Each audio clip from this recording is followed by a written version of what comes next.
Sweating in a bear suit.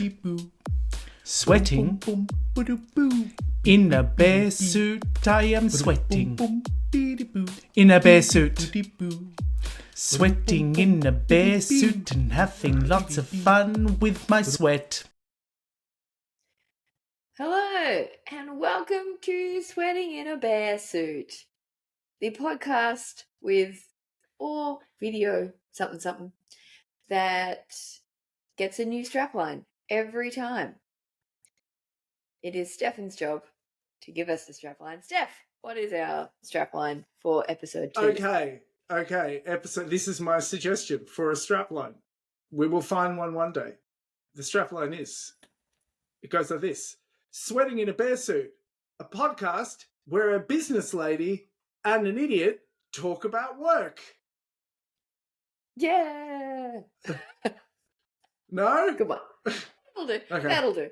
Okay. That'll do for this episode. For this episode, not forever. Gee, I don't think that one's promise you, I'll do better next time. I promise. That one seems perfect for what we are about to hear, which is Stefan Bramble alone reading our brown paper. Now, what is a brown paper, you might ask? Well, it's like a white paper, only better. It's better because it's funnier, it's got a soundtrack, but it also maintains the logical business argument with academic management theory thinking and resources behind it. So it's full of useful information. The thing is, it's 9,999 words. And so no one has time for that in terms of reading, but some of us have time for that when we're commuting to the shops or getting the dog groomed or something. So we have recorded it for you. Shampooing the carpet. Yes. So Steph's recorded it for you. The title of the brown paper is Work is Not Working, or Play and the Giant Peach Framework. Enjoy! Yeah, and also to warn you, dear listeners, Geeee left me alone to record this. So I've gone full off the tree with being a bit weird, and Geeee doesn't even know what it is yet because she hasn't seen it. So, Geeee, I apologize in advance if I maybe took it a little too far. I look forward to experiencing it for the first time with the listeners. We shall enjoy together. All right. Good luck. Farewell. Brown paper audiobook. Brown paper audiobook on why work's not working. It's the brown paper. Brown paper audio book. Hi. Welcome to an audiobook and video thing of the brown paper that we wrote entitled Work Isn't Working, or Play and the Giant Peach Framework. I am Stefan Bramble. My assistant here is my dog Drifter, who will no doubt interrupt me at some inopportune time. We're going to start from the very beginning. Get yourself comfortable, put us in your ear holes, or watch me read. That's also interesting. But we're going to start from the very beginning. Chapter 1. Here's a handy summary. This whole document is 9,453 words long. That's a lot of words. We've aimed to make it entertaining and useful, and you're smart and you can read that many words, but you're also time poor. So we all have competing priorities, so we've summarised our point of view below. Here's a super short version.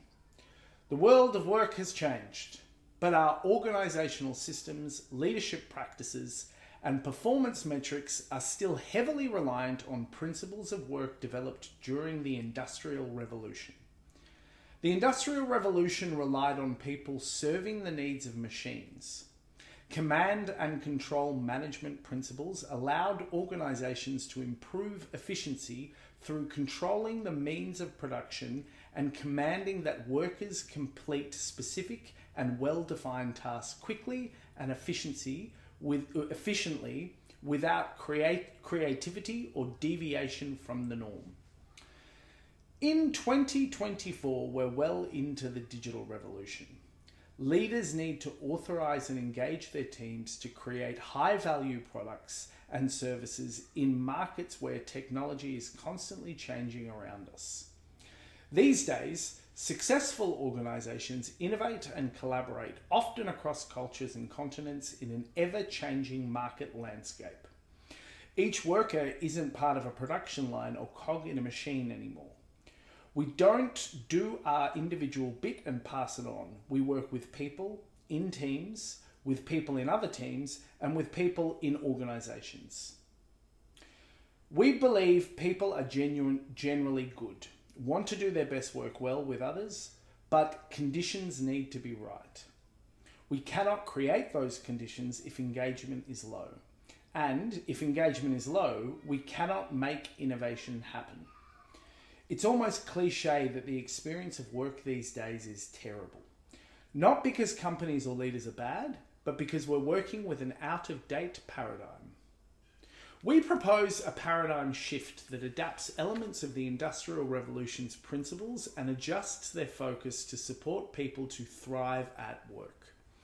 We believe that systems psychodynamics and play hold the key to how we can unlock innovation, improve collaboration and engagement. We've developed a framework we have termed the Play State Peach, which highlights the conditions required to achieve a play state, which supercharges the effectiveness of groups working together.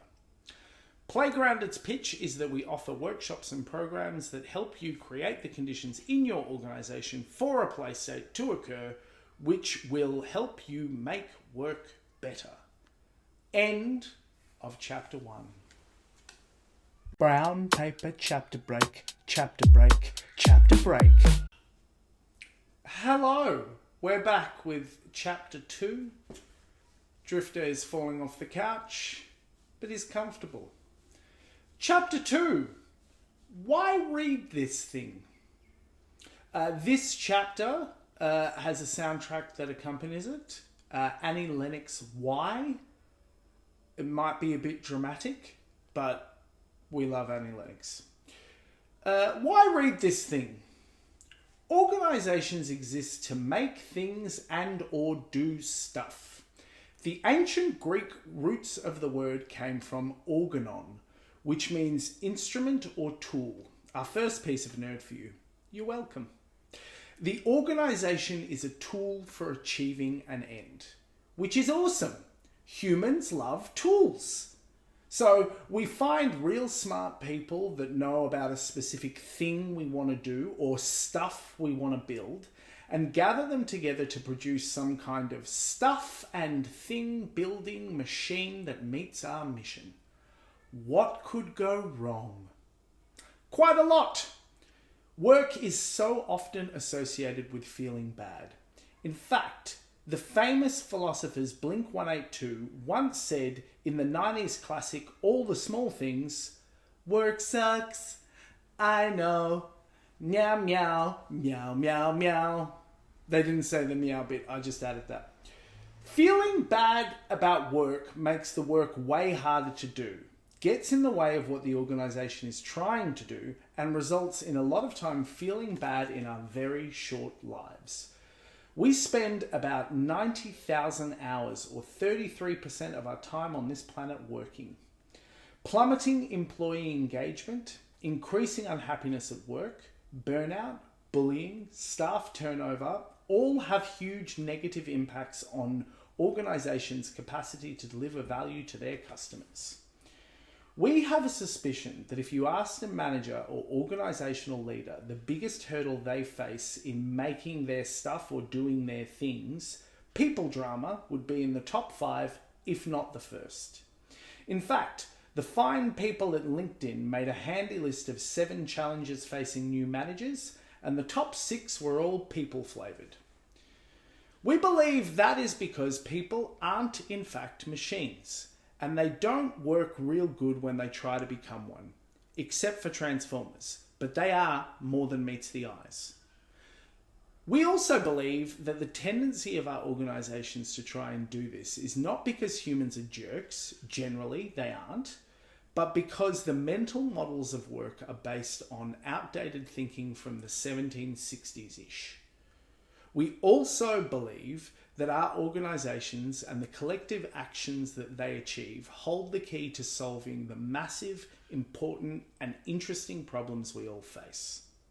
This brown paper presents the problem we're facing, a story of how we got here, suggests a new way of thinking that might help organisations and leaders, a tasty framework to guide your thinking in the day-to-day, a pitch for you to work with us, and many choice tracks as you read. In fact, there's a playlist. You can find it if you go to the brown paper in the written form and link to it. Also, there are peaches. Beyond anything, we hope it's useful. Referencing and further reading for this chapter. In the written version of this chapter, you'll find links to the data that we quoted, but there are no other references for this section. But there are some cool books on topics of engaging with your work. Number one we want to mention is The Constellations of Philosophy by Alain de Botton. It's not directly about work, but Alain is a legend and writes about Western philosophical thinking and how it can help you deal with the everyday poo-poo of life.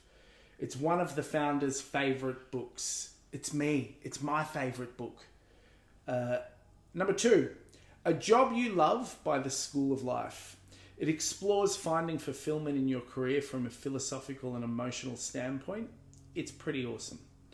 And on that note, pretty much anything from The School of Life is worth a look.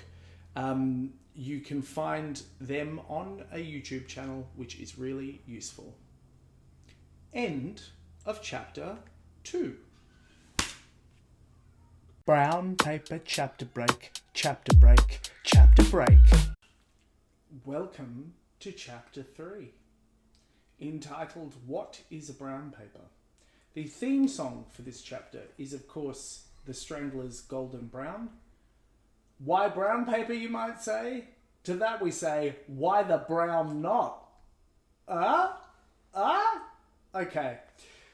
What is a brown paper? We are playgrounded. We do things differently. Not just because it's fun, but also because we think that sometimes different actually makes things better. White paper is a weird term that started with British Parliament and has now become a term used to mean something like a research document that lays out a business case for a new idea, way of thinking, or product. Now, we are researchers and academics, and we know that fancy words can sometimes get in the way of actually understanding and using the smarts they contain. You're going to hear and see references and further reading at the end of each chapter because we're really grateful to academic legends who think cool thoughts, and also because they might be cool little nerd breadcrumbs for you to dig deeper if you wish. We also believe what we sell, that enjoyment aids learning. So a brown paper is our fancy new name for a document that brings research into words so that you can engage with it, so it sticks, in a way that is enjoyable so it doesn't hurt to read. Let's hope it catches on. Finger cross emoji. In the written version, you're going to see lots of emojis in here. It's probably time we started doing that. It's kind of how many people communicate these days. In the audio version, I will be reading the emojis. Weird science. Of course, this section is inspired by the 80s song and film Weird Science by Oingo Boingo. Great band, great movie. The 80s was a very weird time. Weird science. Beyond that, It's worth noting something about what we mean by research in the context of looking at systems. It feels fair to say that when people hear the word research, they tend to think of a search for an objective truth. Also, probably a white lab coat and a microscope. This idea of research can be thought of as Newtonian because it started with Sir Isaac Newton's classical mechanics, which he presented in 1672, and held that researchers should not influence the object being researched or any part of its environment, and that this objectivity is the means to create good research. And indeed, it was good. It's the reason why we have mobile phones and radiotherapy and aeroplanes. We love Newtonian research paradigm. Scientist emoji, lovey face emoji. But it does pose a problem for us when we research systems. Newtonian objectivity requires that anything studied needs to be broken down into its component parts and studied independently. And that's the whole thing about studying systems. We need to know how all the parts interact with each other, or else we aren't really studying a system. Also, add to that the fact that in a human system, the moment people in the system know they are being studied, it changes their behavior, and we have a real pickle on our hands. This is all to say that as leaders thinking about systems and how they work, we can't be caught up in a search for an objective truth about how they work. We got to instead make way for another form of research that leans more towards creating insight and sense making. Let's be real here. Anyone that says they have a solid gold answer that is applicable to every group everywhere just doesn't. Therefore, when you get into the land of researching human systems, you're going to see a whole bunch of possibly, maybe, and it could be the case. What we are doing is exploring a certain perspective in hopes that it might be useful for your thinking as a leader. We invite disagreement and agreement. We know that whenever we create a narrative about the reality of organizational life, it will miss something, and we are super comfortable with the ambiguity of this. Even though there cannot be a Newtonian objective truth, thinking about this stuff suggests possible explanations for group life that might help us get more shit done with less pain and more joy. And that's got to be one of the most important tasks of a new school manager. Yeah? Cool ending. References and further reading for Chapter 3. Susan Long is a legend of Australian organisational thinking and has written heaps of books and articles. For sure, check them all out if you like them. But this section was referenced from this beauty in particular. Her 1998 paper, Action Research, Participative Action Research and Action Learning in Organisations, from the Centre for Organisational and Strategic Studies, Management Paper Series 1. Stig Otterson wrote a great piece about action research. It's basically a system of research anyone can do that allows systems to find out what's working and what's not working and fix it together. It's lit. Fire emoji. The piece, Participation Action Research, a Key to Improved Knowledge Management, published in 2003 in Technovation, issue 23, pages 87 to 94. End of chapter 3. Brown paper chapter break, chapter break, chapter break. Chapter 4. Something's not right in the world of work. The theme song for this chapter is, of course, Whitney Houston's classic, It's Not Right, But It's Okay. And we are just as angry as Whitney about the state of employee engagement. We just needed you to know that. Chapter 4. Something's not right in the world of work. Something is not working at work. If you want to go on a deep doom scroll of organisational life, we suggest the following reading, all linked to in the written version of this brown paper. CNBC tells us workers are the unhappiest they've been in 3 years, following on from the same theme happening in 2022. Gartner's doing research and putting out press releases about finding only 31% of employees report they are engaged, enthusiastic, and energized by their work. Bamboo HR called 2023 the Great Gloom because employees are unhappier than ever. Gallup's State of the Workplace 2023 report says many not good things for those of us who care about the state of work. One big one is that 59% of the world's employees are quiet quitting. There's a lot in there. They're all worth a read. But here are the points that stick out to us at Playgrounded. Employees are unhappy at work, and they are getting more unhappy more quickly. This unhappiness is becoming the norm, not an outlier. Employee engagement is having a poo-poo bad time. Engagement numbers keep going down, even though we know that teams with high engagement means higher profits, better retention, and higher productivity, and generally life being better for everyone. Managers matter mucho. Employees' experience of their managers and their team life has a major impact on an employee's engagement. Connection to others, being heard and understood, and being treated kindly by others at work are the foundations that a feeling of engagement is built on. Managers and leaders are the individuals best placed to impact these domains. Bad business is bad. Here's a little maths we did. Bad times at work equals bad work plus less profit plus high costs. Therefore, bad times at work equals bad business.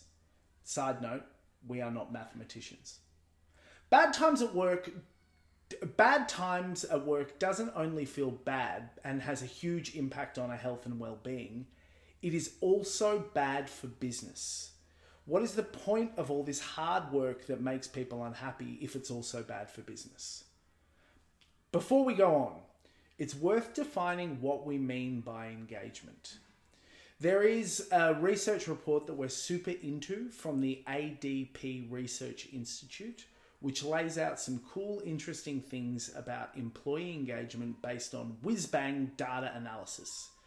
From it, we're going to take their definition of employee engagement because we think it's simple and useful. Employee engagement is the emotional state of mind that causes people to do their best work sustainably.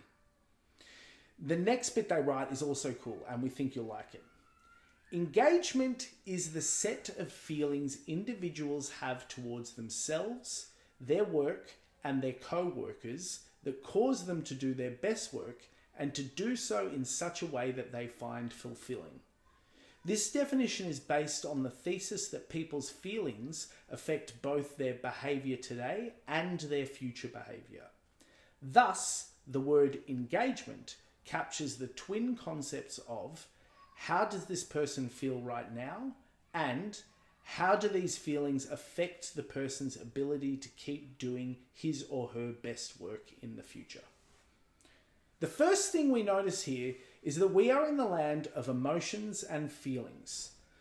Playgrounded is going to go out on a limb and say that this is not a land that work culture is super comfy with. In fact, we have a wee hypothesis that that the very foundations of how we think about work might be geared towards avoiding this wonderful land, but more on that later. But it kind of makes sense. Hey, if someone feels good doing what they do, they are going to do more of it. And definitionally, this doing more will make them feel more good about themselves, the people they work with, and potentially the world. We can all remember times in our lives when we were doing something, building Lego with friends, delivering a project on a tight deadline with cool humans, getting up the ultimate surprise birthday party, etc. And it all just felt right. That feeling was not an accident. There are conditions, practices, and ways of being that support or hinder that happening. The good news is that anyone can learn them. The bad news is that, like any skill, it takes effort to master the tricky how to do it thing. What follows is our attempt to make a case for a new way of thinking about teams, management, and leadership. Spoiler alert, it's not a quick fix.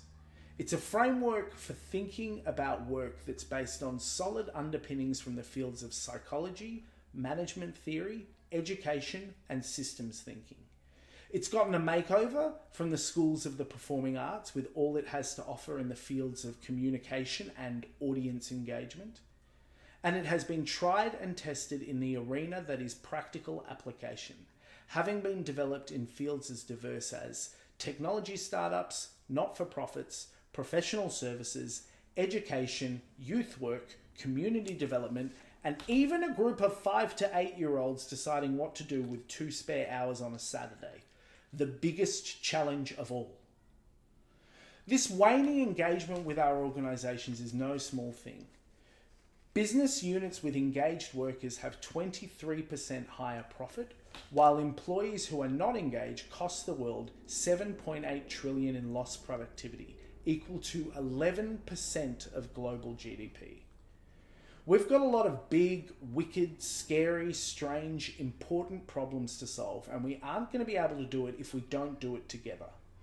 So, as leaders and humans who care about things and stuff, it's beholden on us to solve this fundamental problem.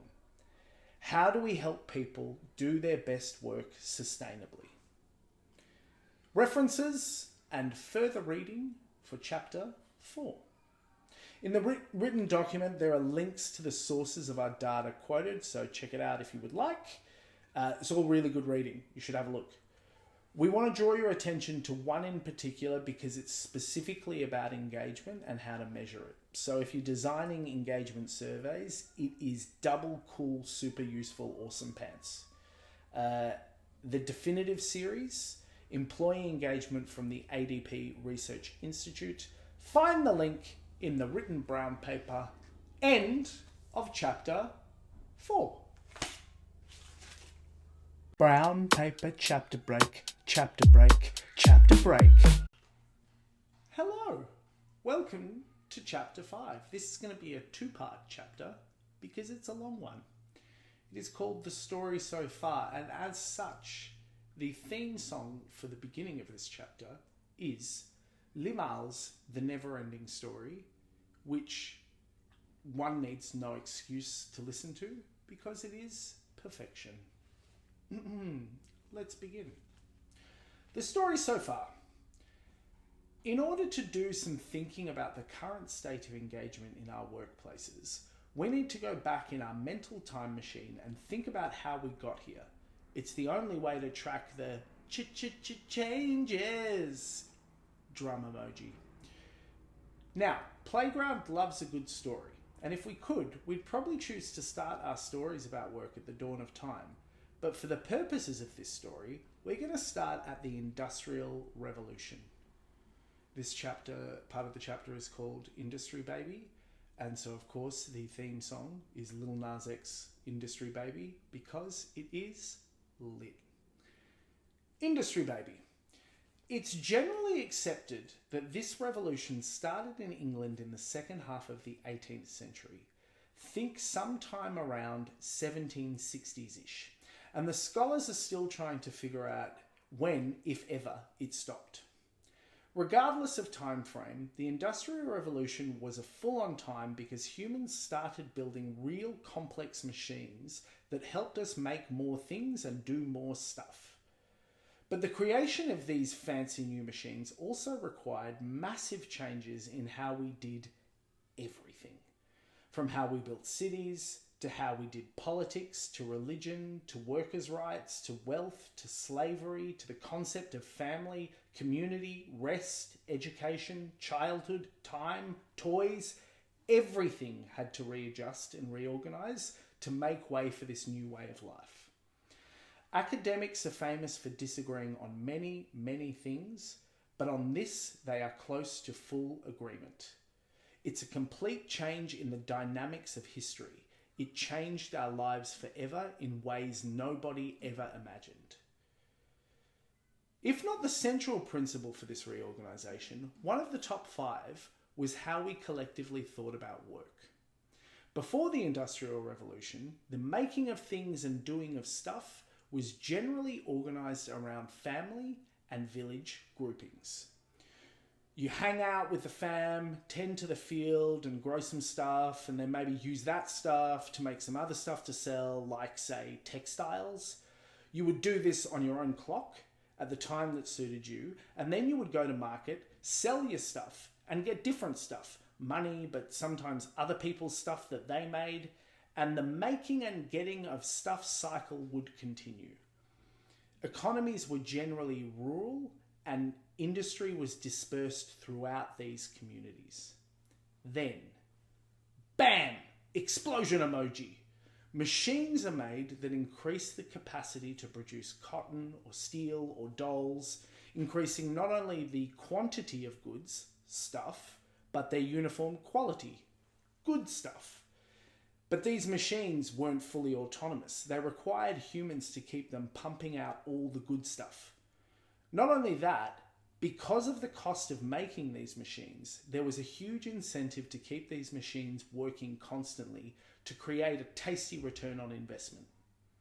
So these dual needs, people and efficiency, began the process of thinking about how a workforce of people could be harnessed to serve the needs of machines in the most effective and efficient way possible. You could imagine this setup as the beginning of our modern conception of work. But first, a slight digression. It's worth a pause here to say that clearly the Industrial Revolution had massive winners and losers.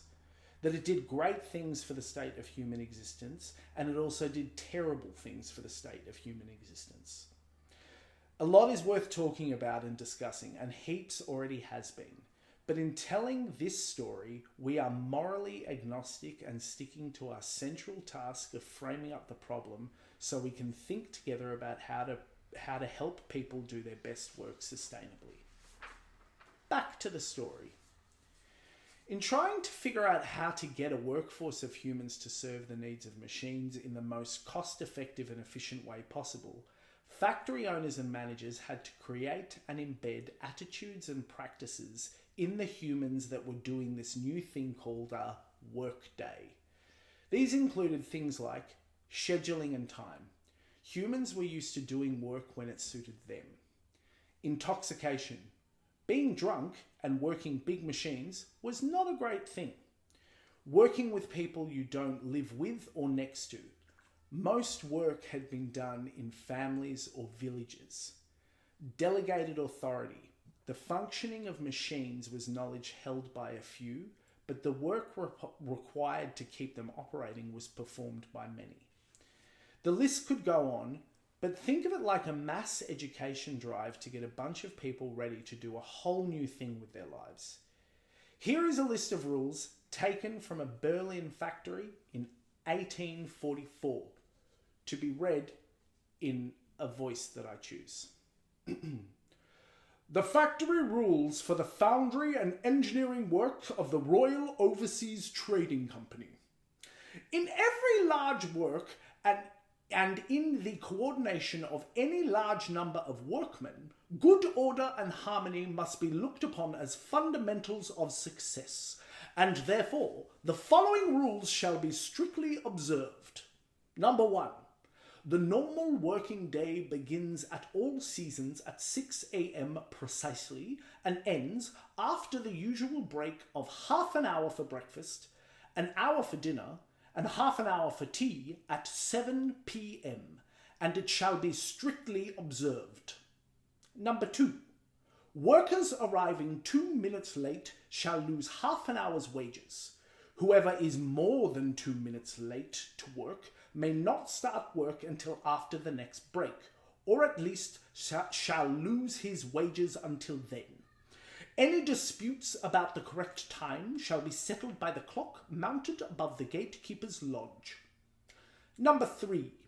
No workman, whether employed by time or peace, may leave before the end of the working day without having first received permission from the observer and having given his name to the gatekeeper. Omission of these two actions shall lead to a fine of 10 silver groschen payable to the sick fund. Number 4. Repeated irregular arrivals at work shall lead to dismissal. This shall also apply to those found idling by an official or overseer and refuse to obey the orders to resume work. Number 5.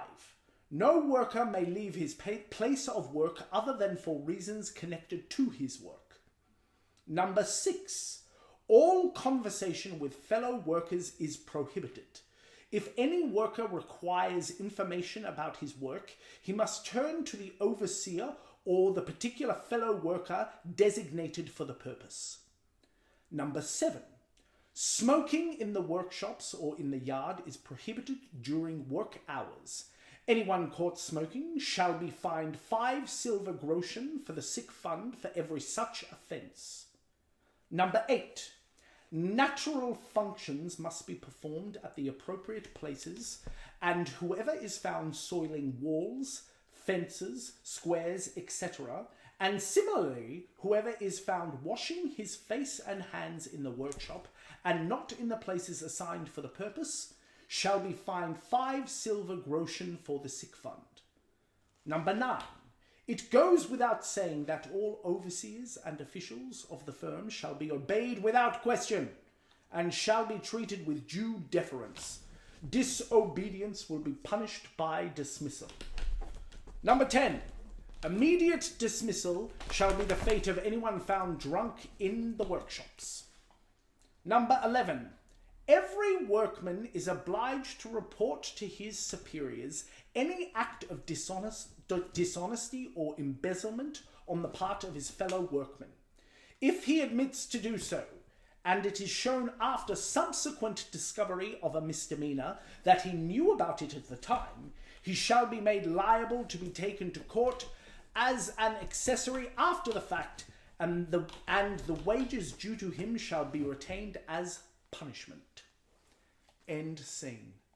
And for those listening to this audiobook, you will have also heard Drifter was so excited by my performance that my greyhound was walking in circles with enjoyment.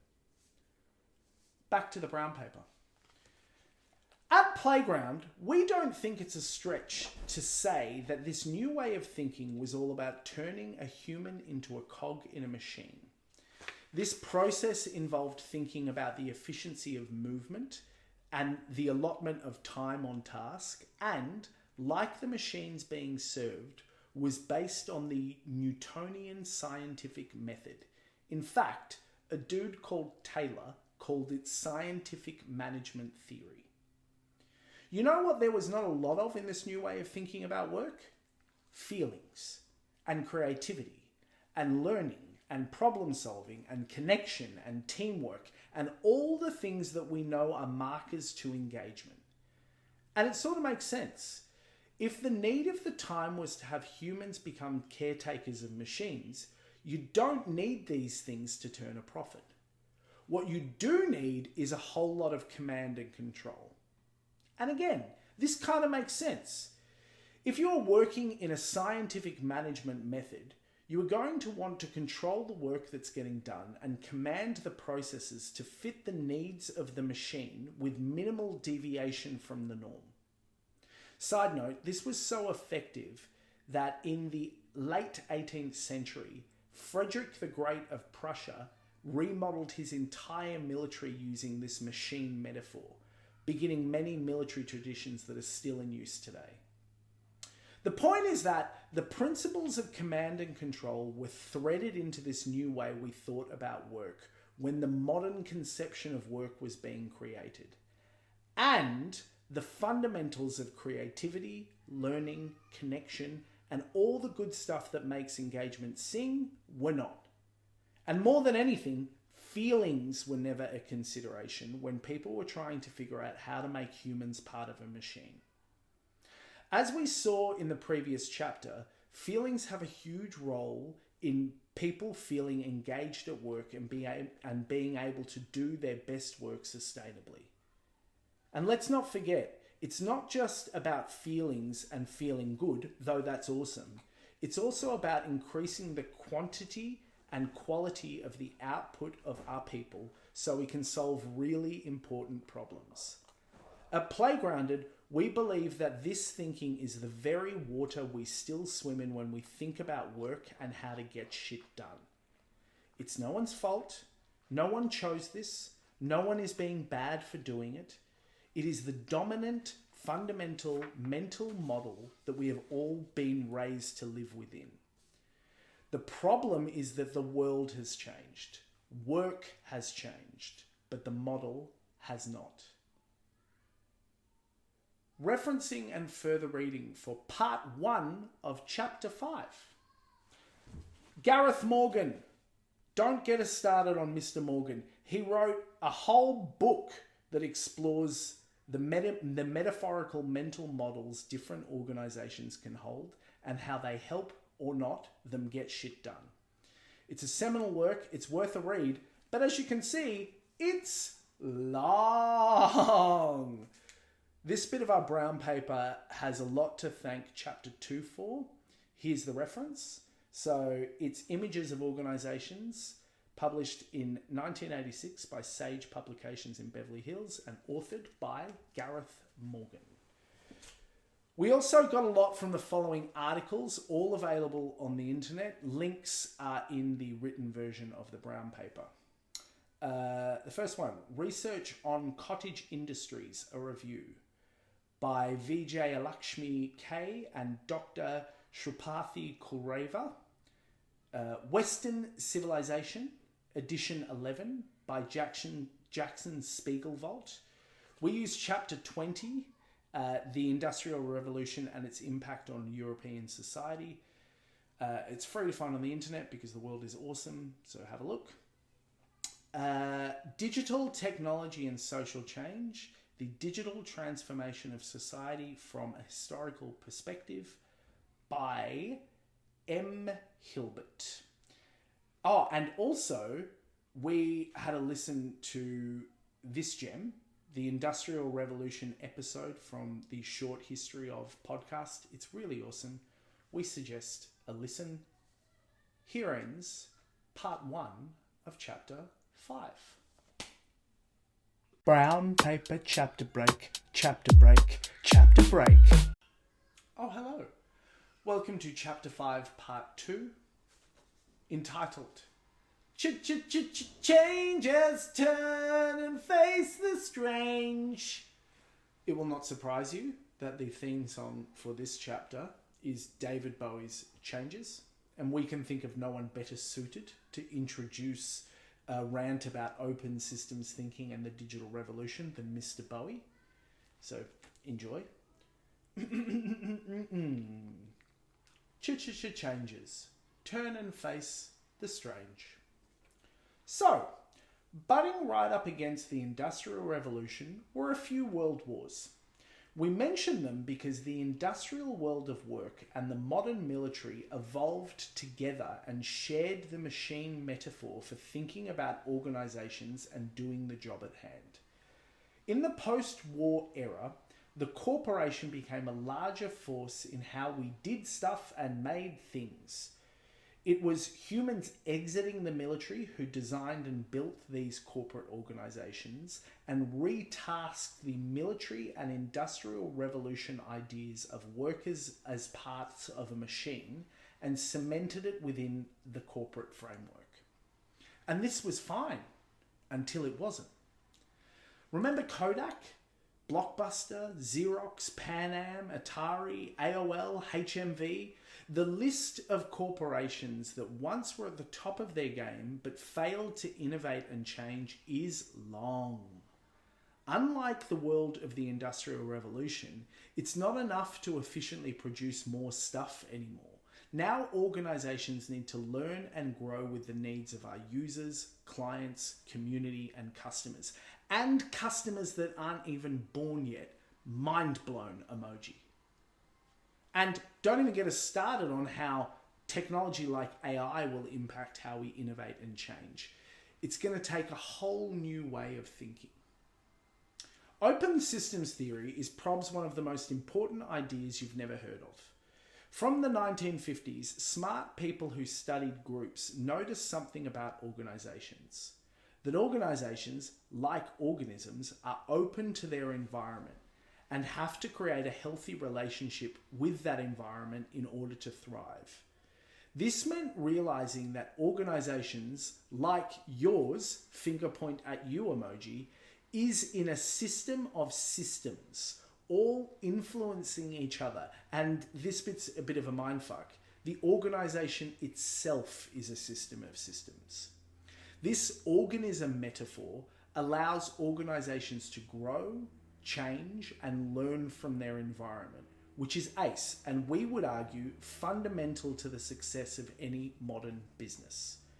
It also requires that people doing the work collaborate, problem solve, connect, learn, think with others, communicate, and above all, engage with the work.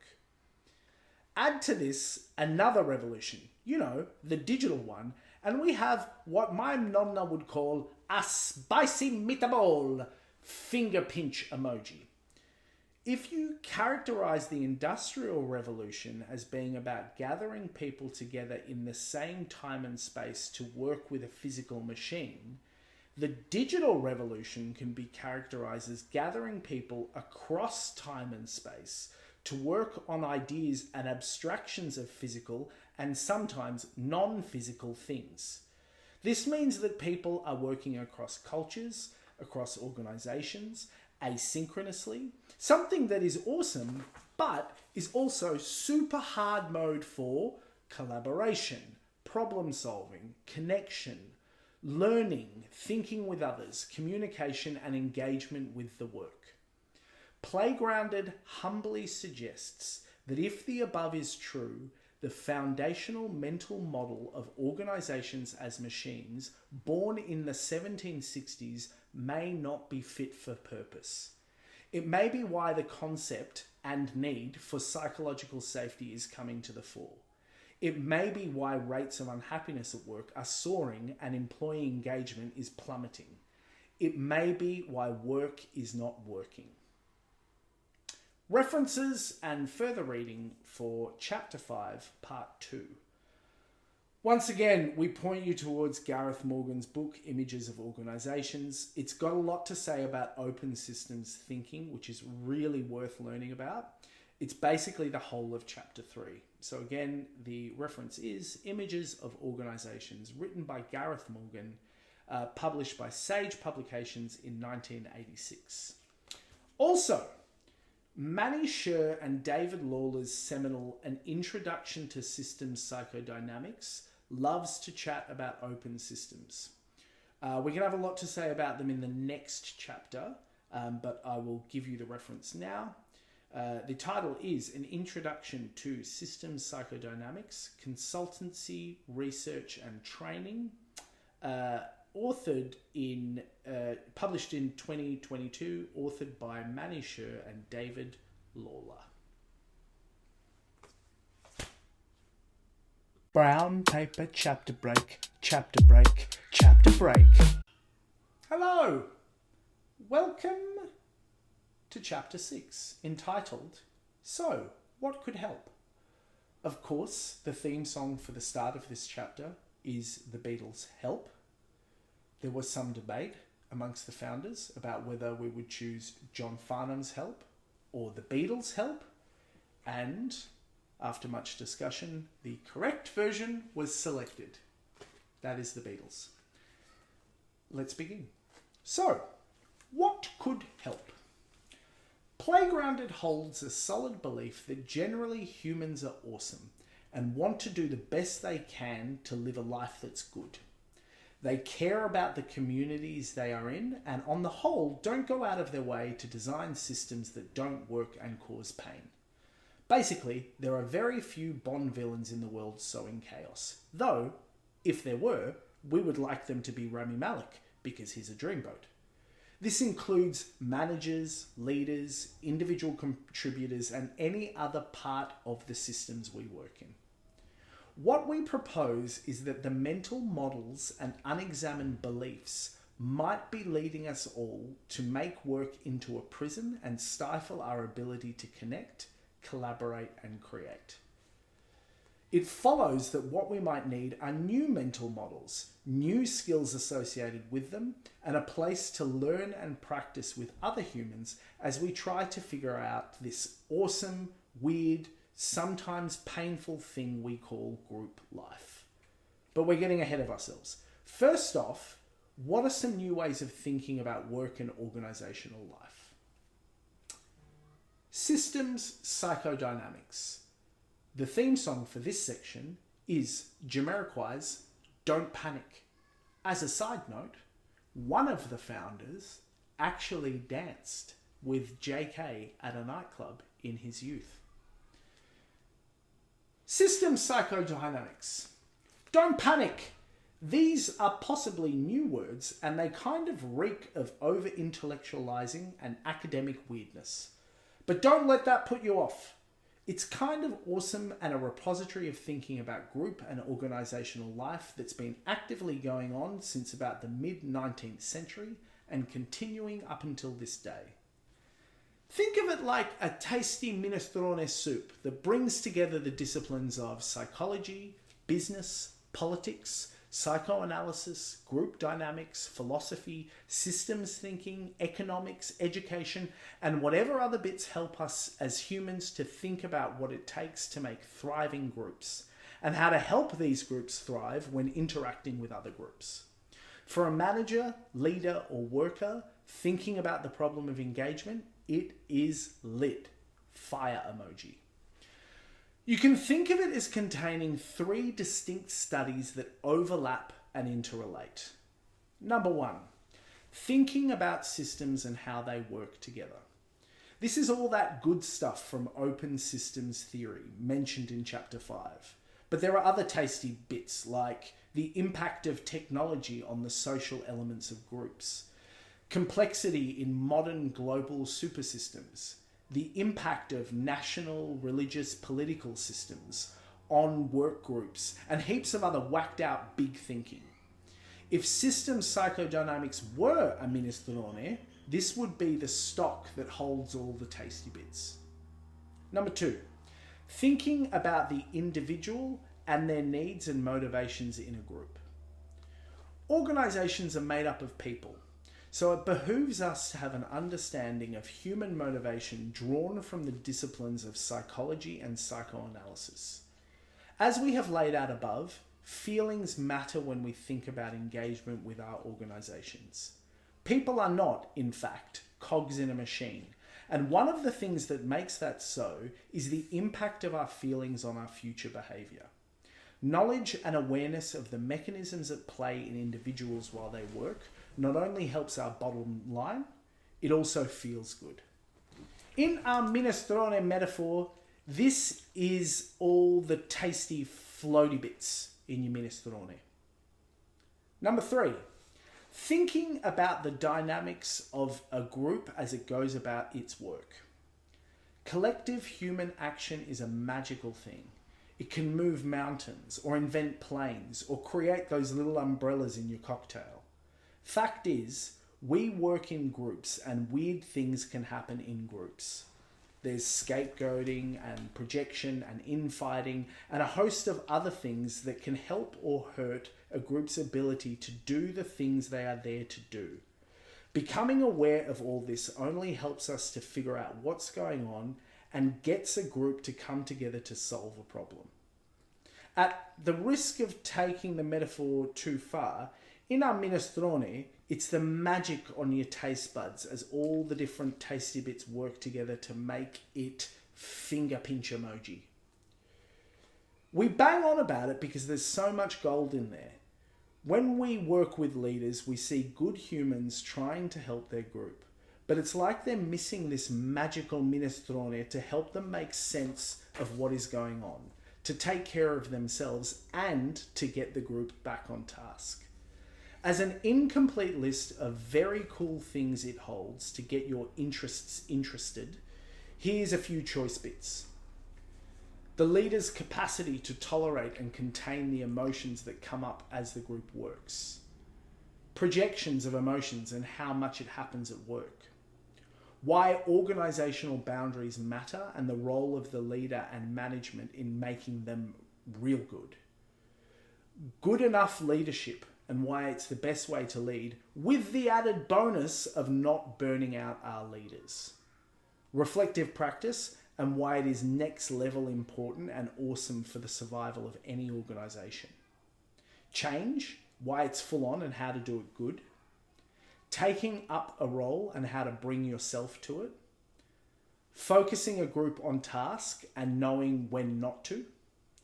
Understanding feelings as data and using that data to make groups and systems more awesomer.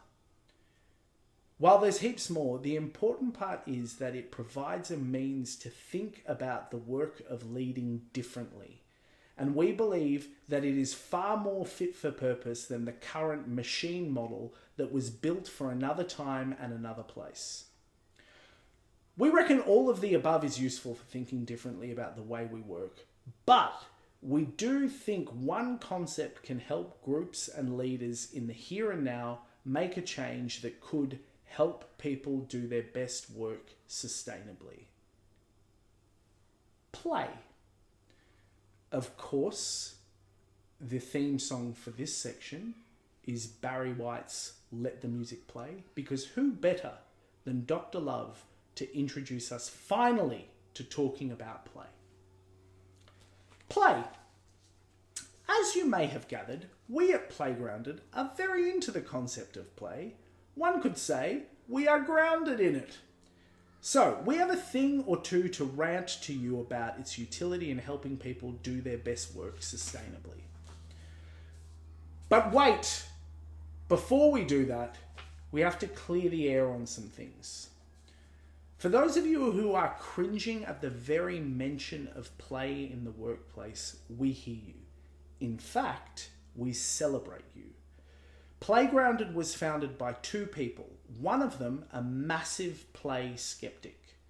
When she talks about it, she remembers enforced fun that wasn't, funky ties, trust falls, being made to do stuff that was embarrassing, and what can only be described as David Brent behaviour.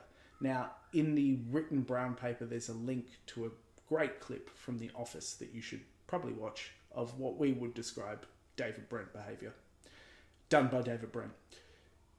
But this is not what we're talking about when we talk about play, and we thank you for cringing at it with us.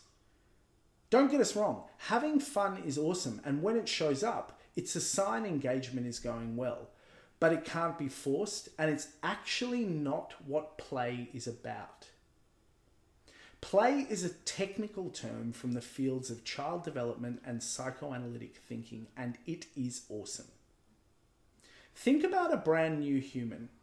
Their brain computer is switching on, and it needs to learn everything. That's a full-on task that could freak a person out, am I right? Play is the space that's created between a baby and its primary carer that creates the safety that allows the baby to figure out itself and the world. It's kind of magic.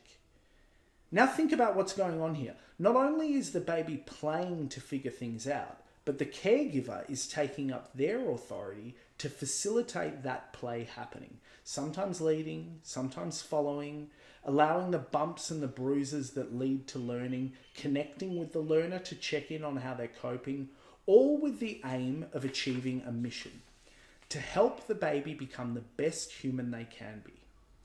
Sounds a lot like what we need in our organisations, eh?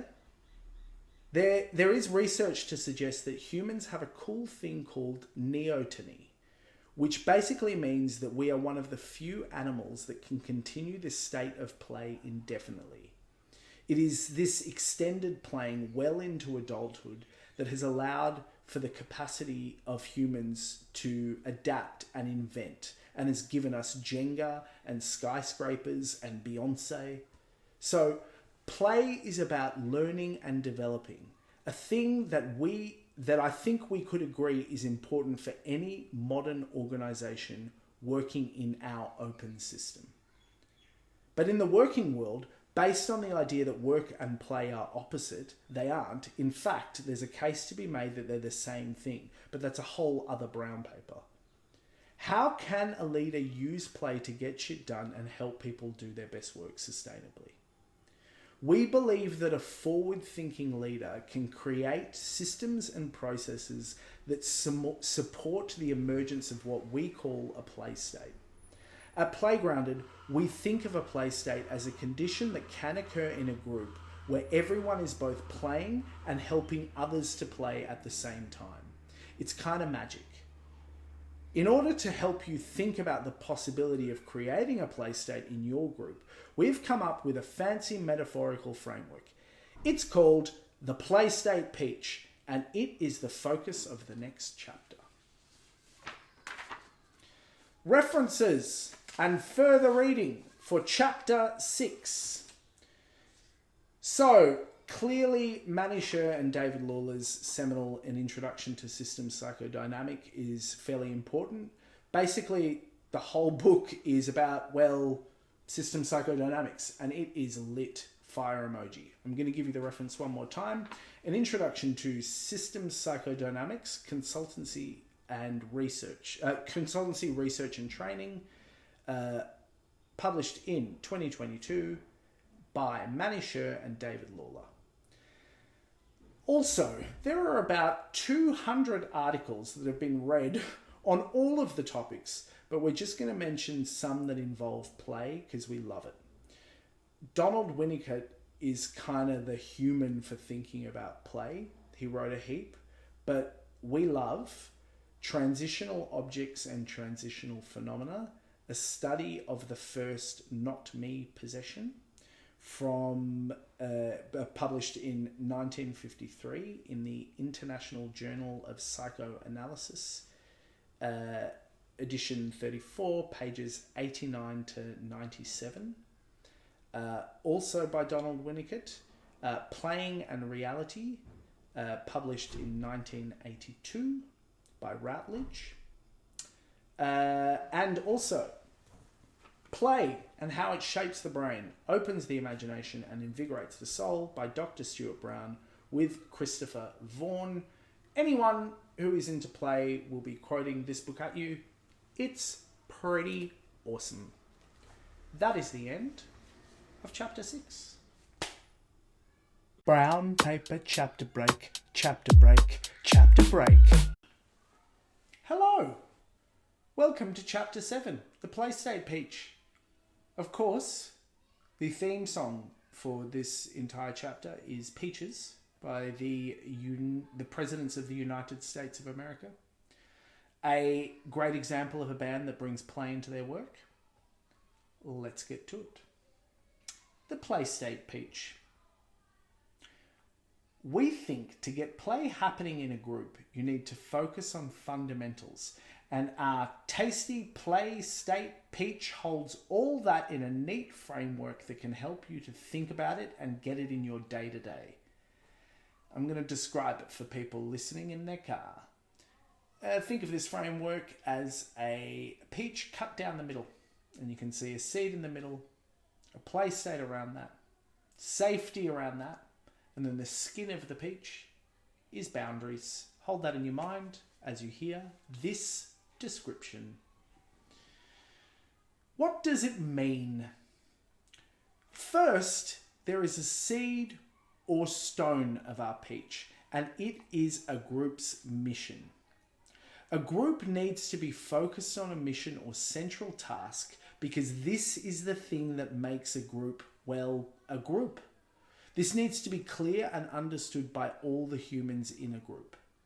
Think of it as the reason the group exists in the first place. It can be as broad and long-standing as a company mission, or as short and practical as the task of a 15-minute meeting. But what matters here is that the group is focused together on one thing. There can be diversity of thought about how to achieve the mission, but what that mission actually is needs to be clear and agreed by all. As a final thought, not only does a clear task understood by all help that task to be achieved, it also does other cool things, like keeps us safe when we are working. Knowing that our time in a group is all about one shared mission makes us more able to work together safely in diverse communities. This gets us to the second bit, the flesh of our pitch, safety.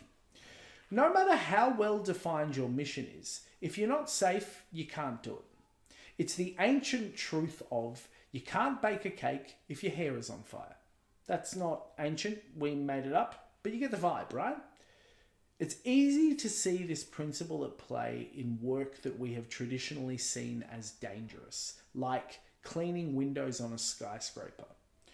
No one would begin work if there wasn't a safety harness in place. This is the same for all groups, as humans cannot think deeply, collaborate, communicate, and a whole host of other complex things if they are or feel dangerously unsafe. It's just a fact. Here, we are talking about safety in totality, physical, psychological, social, all of it. It is as though the flesh of the peach that is safety holds the central task and helps the group work towards it. In a group that strives for safety, awesome things can happen, like building authentic relationships and vulnerability. That encourages curiosity to learn and know more, and allows the wonderful weirdness of humans to exist while we work together on task. So, if safety holds the mission, what holds safety? That's our third layer, and it's all about boundaries. Think of boundaries like the skin of our fictional peach. Boundaries hold the ins of the peach in, keep the outs of the peach out, and let some things pass through, but only what's approved. Now, in an organization of humans, it's a bit more abstract, but nonetheless extremely important. Organizational boundaries are the processes, ideas, plans, and values that keep the group working on their central task. They tell the organization who they are and how they work. And they're a funny old thing because while they are the domain of official leadership, they're everyone's responsibility to maintain. But you will have noticed, dear listener, that we totally skipped over the whole play state layer of our pretty peach metaphor. We believe that once you have task, safety, and boundaries working well, a play state can occur naturally in an organization that supercharges the potential of your teams. A wise leader can see this play state emerging and support that to occur, authorizing those within the team to take a playful mindset that encourages collaboration, candor, creativity, responsiveness, engagement, joy, and the general good times of people as they work. This goes counter to the whole being a cog in a machine thing that began in the Industrial Revolution that we banged on at the start of this novel about. It's a narrative about work that has been fed to us for a while now, that play and work are separate things. Not only do we think this is arse backwards, we also think that this false narrative is holding organizations back from doing amazing things, causing a whole bunch of workplace trauma and stifling innovation and creativity.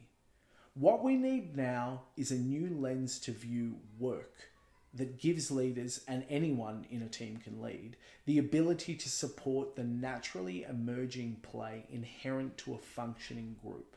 So you get that wonderful alchemy when a group just works, and everyone in it feels proud, engaged, and like they are having a butt ton of fun getting things done. Sounds good, yeah? But that's not all the PlayState Peach can offer. The PlayState Peach can be used as a diagnostic tool. If your team or teams aren't collaborating, learning, engaging, innovating, problem solving, communicating effective feedback, self-authorizing, repairing after rupture, or avoiding hard topics altogether, or enjoying work, then the conditions to enter a play state are unlikely to be defined and working effectively. You can then look at what might else be going on across the whole pitch and work to make work better. It can help you and your teams make sense of what might be holding you back, because no one wants work to suck, but sometimes we need help to figure out how to unsuck it. We need a new way of thinking where play is how we work. However, we aren't throwing the baby out with the bathwater. Command and control and scientific management theory is no longer fit for purpose, but boundaries, role clarity, clear tasks, missions, strategies, direction and objectives are still very super double awesome. Really, that's what boundary, safety and task is all about. Making them clear so the magic can happen. It is entirely appropriate for leadership and management to make calls, hold boundaries, and build the systems that support work to happen, because all of that helps you to play, and in doing so, makes work better. Now, if you'll indulge us, let us tell you about the solutions we've designed in the following chapter. Here are the references and further reading for Chapter 7. And it should be noticed that this section was very hard to reference because we've based our hypotheses and the framework on so many things, on so much study and research. But we did want to leave you with some topics and some books that might be interesting reading to lead your discovery if you want to learn more. So we have referenced Manny Sher and David Lawler's book, Systems Psychodynamics. But they're actually a trilogy of books. So there's 3 of them. There is Systems Psychodynamics Consultancy, Research and Training. There is the second book, an Innovative Approaches to Change, Whole Systems and Complexity. And there's a third book, Theorist and Practitioner Voices from the Field. They're all great. In the written brown paper, there is a link to more information about them. Another one, Transforming Experience in Organizations, a framework for organizational research and consultancy, edited by Susan Long. It is seminal. It is awesome. If you're interested in any of these topics, I highly suggest reading this book. Again, links in the brown paper. As has been mentioned, but will be mentioned again, Play, How It Shapes the Brain, Opens the Imagination, Invigorates the Soul by Stuart Brown with Christopher Vaughan. Really great book. The work of Dr. Brené Brown. Many of the talks on the internet are awesome. The book that I love is The Gifts of Imperfection by Brené Brown. Worth a read, and all of her work is worth looking at. Really love it. Amy Edmondson's work on psychological safety. This paper is free use and available on the internet. The title of the paper is Psychological Safety and Learning Behaviour in Work Teams. It is authored by Amy Edmondson and it was published in 1999. You can find it on the internet. This concludes Chapter 7. Brown paper chapter break, chapter break, chapter break. Hello there. Welcome to Chapter 9, The Pitch. Now, the theme song for this chapter is For the Love of Money by the OJs. Now, this song was actually used in The Apprentice theme music, but forget The Apprentice. It was its own amazing song in its own right for many years. Wonderful song. We love the song. Also, we're a business. Businesses need the money, and that's what a pitch is for. So here's our pitch. The pitch. The play state pitch is a framework that's big on what, but not massive on how. So when we consider how you might go about creating a play state in your organization, we think about 3 different access points: the individual, groups, or the organisation as a whole. There is a pretty picture in the written document of this brown paper. Imagine the PlayStation Peach image surrounded by a triangle, and the points of those triangles are person, group, and organisation. As we mentioned somewhere above in this novel, we believe modern leaders not only need new frameworks and mental models, but new skills associated with them and a place to practice these skills with other engaged leaders. And unsurprisingly, that is what Playground offers. We help organisations build skills so that they can create the conditions for a play state to occur, so that they can get shit done and enjoy doing it. We've kept it really simple. We work with organisations and do these 4 things. 1. Communicate with impact. Learn how to connect with your audience, enjoy the act of presenting, and have an authentic impact in your unique way. This program is designed for professionals who want to up their public speaking game. If you or your teams need to present ideas internally, pitch customers, present to boards, give talks, do interviews, or just generally do the speaky words to humans thing, we have a whole lot of knowledge to share and a program to empower your unique voice to shine through. 2. Engage and connect your team. Knowing who we work with, why we work, and what we are working to achieve supercharges our collective potential.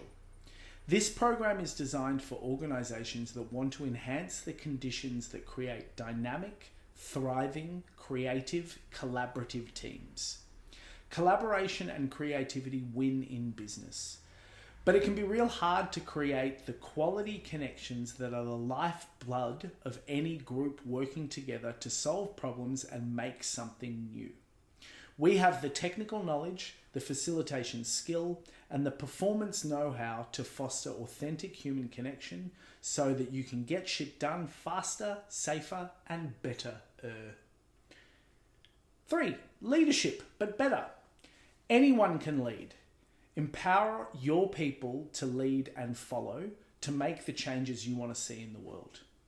This program is designed to enhance the ability of individuals and teams to work collectively. The world of work has changed. Old systems of command and control just don't cut it in the modern creative marketplace. Leading is now a skill shared within and across teams and involves a high degree of self-awareness and empathy, the ability to tolerate complexity, the feelings that brings up, and the confidence to maintain and manage boundaries. We have a whole lot to share about a newly emerging understanding of leading and its potential to unlock the brilliance of your people. 4. Choose your own adventure. We can work within timeframes and budgets to deliver bespoke offerings on many things. Each organisation is different. We believe in offering services that respond to your unique circumstances. In the written document of the brown paper, there's a handy link to a whole bunch of detail on topics we love to deliver content on. Think of it like a list of ingredients that we can mix together to create a feast that's just right for you. We work with established businesses, startups, program delivery providers, accelerators, social change, educational, etc., not-for-profit, community groups, and any group that is interested in learning stuff that help people work together to do things. The way we work. We've also kept this simple. We do it in 3 stages. Stage 1, discovery meeting. Prior to engaging us, we start with a discovery call to find out more about your group, their individual needs, and the problems you're trying to address. From the areas of our expertise, we figure out the best blend for your organisation and your group of people. Discovery is free of charge because we're nice like that, and also we love talking about this stuff. Stage 2, workshops. We facilitate to outcomes that have been agreed on through the discovery phase. We aim to create connection between participants so that they feel part of a community.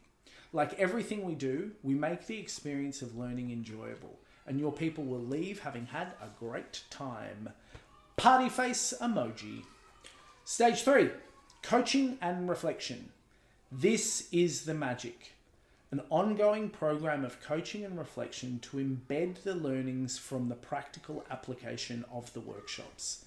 A single learning experience does not have prolonged impact, but regular reflective interventions following a session allow the learner to apply what they have learned and change their practice accordingly. Each program can be delivered online or in person. We offer these workshops and programs to individuals or organizations so that you and or your teams can learn the skills that help you co-create the culture that you want to see. We firmly believe that the wisdom is in the group and that an outside training organization's role is to provide the guidance and support that unlocks that potential and lets you build the worlds you want to see. Reach out if you're interested in hearing more or check out our events and programs. Oh, also, sign up to our email list because we do blogs and make videos regularly. Get on that for lots of cool free content and tasty brain thoughts. Or you could look at our website and make all the choices that you want. That's the end of Chapter 9. Brown paper chapter break, chapter break, chapter break. Oh, hi there. The last chapter, Chapter 9. We creatively titled this chapter The Last Bit. And of course, there's only one song that it can be for the thing for this whole chapter, and that is The Final Countdown by Europe. Great song. The last bit. Regardless of whether we get to work, play together in the future, Playgrounded is super passionate about the need to make work better. If you've got this far in listening, our guess is that you are too.